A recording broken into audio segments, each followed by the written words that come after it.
everyone, welcome back to the channel. I hope you're all doing well out there. And today we're going to make the case for physical media yet again by going through some physical media werewolf movies and one TV show. Before we get into it, do me a favor though, like, comment, and subscribe. I greatly would appreciate that. All right, we're going to start off. Some of these are my favorite werewolf movies of all time. Some of these I enjoy, but they're not my favorite. We'll talk about each one as we go through it. But first, we're going to start off in 2024 with a movie called Werewolves, starring Frank Grillo. Lou Diamond Phillips is in this movie as well. This movie's entertaining. I would say I was slightly disappointed when I finally saw it. I don't think it's the greatest thing, but I think it has some really good practical effects. And Frank Grillo's always entertaining here. And I think it keeps the pace moving so you're never bored. Although, again, I would say by the time I got around to watching this, which is when I bought this Blu-ray, I missed it in theaters. It was only in a handful of theaters around me, and the times I just couldn't get to see it on the big screen. The premise was there, but I would say I was slightly disappointed with this one. Although I still enjoyed it enough that I'm glad I own it, and I'll watch it from time to time. But the first one is Werewolves from 2024.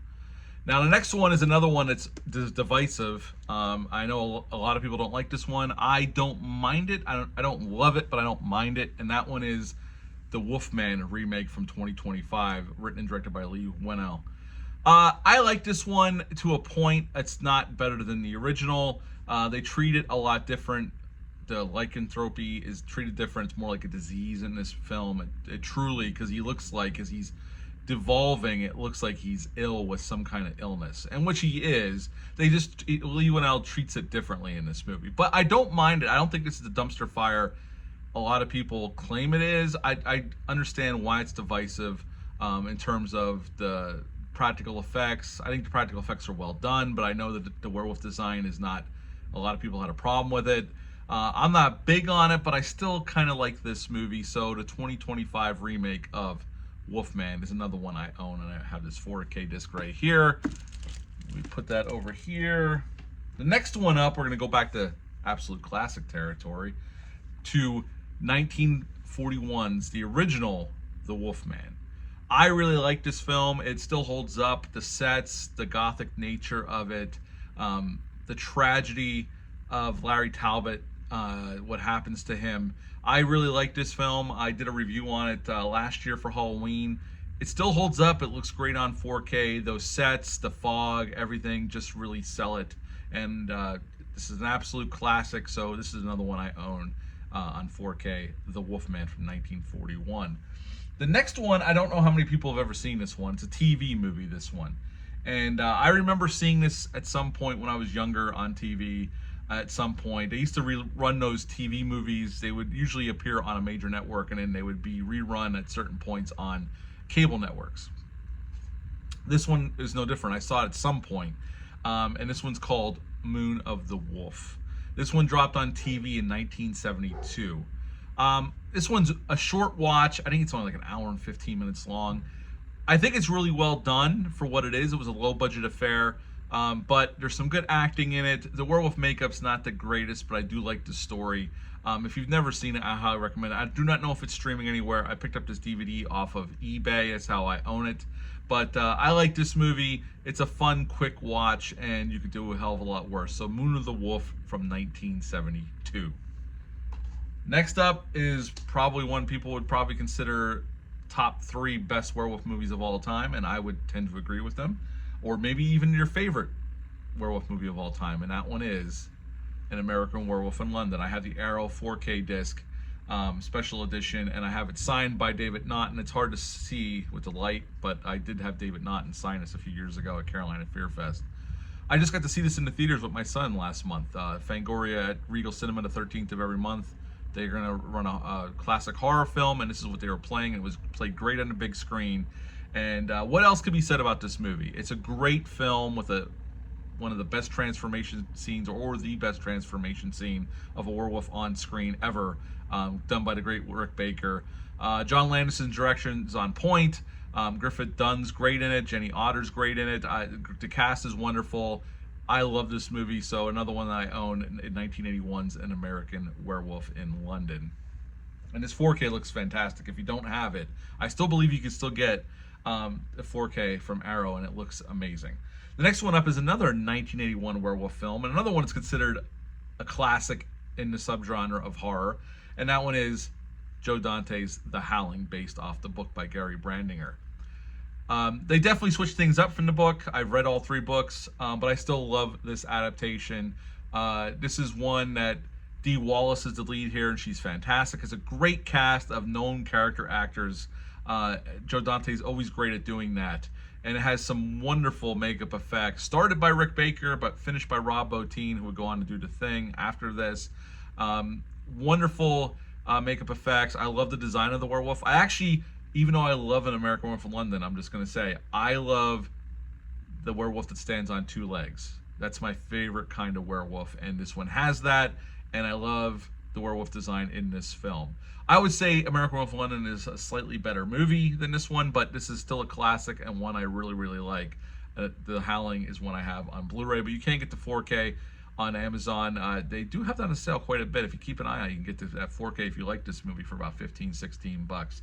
I wouldn't mind upgrading either. I heard the 4K looks really, really great. All right, next one up is one of my absolute favorite werewolf movies. It's not the best one, but it's one I watch at least twice a year because I have so many fond memories watching as a kid, and I still love watching it to this day. And that one is Silver Bullet from 1985, based on the short story by Stephen King. Shot just 2 hours from where I sit. I visit some of the locations from this movie. I love Silver Bullet. I love the story. I love the acting. Gary Busey's great here. The whole cast is great here. Everett McGill as the preacher that is the werewolf. Fantastic stuff. The werewolf doesn't totally work because it looks like a bear, but I love this movie. It's a movie that's like a comfort film for me. I can sit down and watch this anytime. I usually watch it at least twice a year because it's just an easy watch. It's a fun watch, and I really love this movie. So Silver Bullet's another one I have. I have this 4K from Scream Factory. Now, the next one is a TV series. We talked about this last year, but it's worth mentioning again.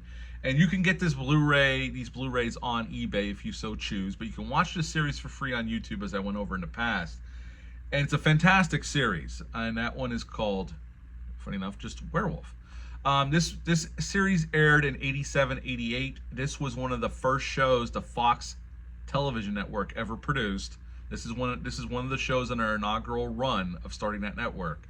And John J. York's in the movie, or in this show, and it's a really wonderful show with a werewolf by Rick Baker. Rick Baker did the werewolf for this show, and you do see the werewolf at least once an episode. At least once an episode, you will see the werewolf. We get a little bit of a werewolf action. This definitely takes the template off the Incredible Hulk TV show, where the main character hits the road looking for the main bad, thinking if he kills him, that's going to solve his problem, and he gets himself into little side adventures here and there. They do definitely pump in the horror aspect from time to time, and then the adventure aspect, and then even our main character as the werewolf almost turns into like a werewolf vigilante, helping people out against really bad people. But it's a highly entertaining show, and I highly recommend it. If you get a chance, check it out. If you like werewolf stuff, you could do a hell of a lot worse. It's a lot of fun, and I really enjoy it. I'm glad I own this, but you can watch it for free on YouTube. I'll just give you one tip. This transfers aren't the greatest. So you can see what's going on and everything, and you can hear everybody's talking and all that, but the transfers aren't the greatest. This Blu-ray is an upgrade, but even this Blu-ray is not the greatest transfer either. But I highly recommend this if you're a fan of werewolf stuff. Werewolf from 1987, 1988. All right, we're into the 90s, okay? And actually the only werewolf movie I have in the 90s that I'm going to recommend that I own on Blu-ray is Bad Moon, Eric Red's Bad Moon. Eric Red adapted this from a novel, and he directed this film. I always liked this one. It's a short watch. It's like an hour and 21 minutes long. It's a quick watch. Has a very practical werewolf in it. It's done by Steve Johnson. I think the cast is Michael Paré in the movie is really fantastic. This movie does not dick around. It gets to the point and it gets you out. It's a very fast watch, and the werewolf looks great. There's a little CGI morphing at the end that looks terrible because this was the mid-90s. This did come out in 1996 and didn't have a huge budget, but this is a really good werewolf movie that wastes no time. It's a fast watch. You could do a hell of a lot worse, and it's a movie I've always enjoyed. So Bad Moon from 1996. The next one up is one I absolutely love, and this was Neil Marshall's first big movie in terms of this is what put him on the map at the time. And 2002's Dog Soldiers. Absolutely love this movie. Now, in America, unfortunately, although fortunately enough for me, this premiered on Sci-Fi Network. I remember recording this on VHS on the Sci-Fi Network, and that's how I owned it at first until the DVD came out. And then I had the Blu-ray, and now I have this 4K from Screen Factory that's probably the best of movies ever looked. It is definitely the best of movies ever looked to this point.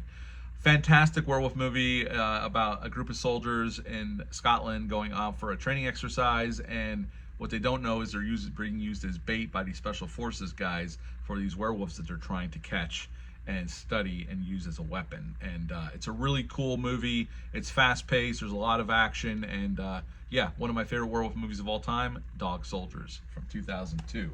The next one up is the first remake of The Wolfman, starring Benicio del Toro. And The Wolfman, this one came out in 2010. It was a huge budget, $150 million. The cast here is great. You got Emily Blunt, Anthony Hopkins, Benicio del Toro, Hugo Weaving's in this film as well. Production design is spectacular. Makeup effects by Rick Baker. Unfortunately, they cover up some of the makeup effects with really terrible CGI. I know it was a rush shoot. Joe Johnston ended up coming in to direct this film. There's a lot of problems behind the scenes. It's an enjoyable film. It's a very gothic film. Unfortunately, the CGI, I hate CGI in werewolf movies, and the CGI stands out like a sore thumb here when it happens. And unfortunately, they use quite a bit. But it's still a very highly entertaining movie, and it's well acted. So I do enjoy this movie, although it's not, there's some problems here, but The Wolfman from 2010. All right, our last one, and the last one I own on physical media. I'm not counting The Monster Squad, because it's not a werewolf movie, even though we do have The Wolfman in it. And I'm not counting Waxwork, even though there's a werewolf scene in that. These are just straight up werewolf movies. And the last one we're going to talk about that I own on Blu-ray is Howl from 2015. If you've never seen this, this is streaming on Tubi. I do believe the last time I was on Tubi, this was on there. Very simple premise. A bunch of commuters going home on a train. The train breaks down in the middle of nowhere, and the train gets besieged by werewolf. A werewolf or werewolves. It's been a while since I've rewatched. I got to rewatch this, and I actually got to review it. I've never reviewed this one. There's really cool practical effects here. It was a lower budgeted production, but it's handled pretty damn well. Shauna McDonald's in this film from The Descent, so you'll recognize her if you like The Descent. She's in this. This is a British production, but it's a really well done one. It's a fun and low budget werewolf movie with some really cool practical effects. So Howl is the last one on my list that I own in the werewolf category on physical media. That's it for this one. Do me a favor down below. What are some of your favorite werewolf movies, and what are the ones you own on physical media? It doesn't matter if it's 4K, DVD, Blu-ray, whatever you got it. Leave a comment down below. Let me know. Tell me your thoughts on some of these films I showed you. Or do you like some of the ones I just showed you? Do you not like them? There's no wrong answers here. It's all subjective. But that's it for this one, the Case for Physical Media Werewolf Edition. But until next time, bye.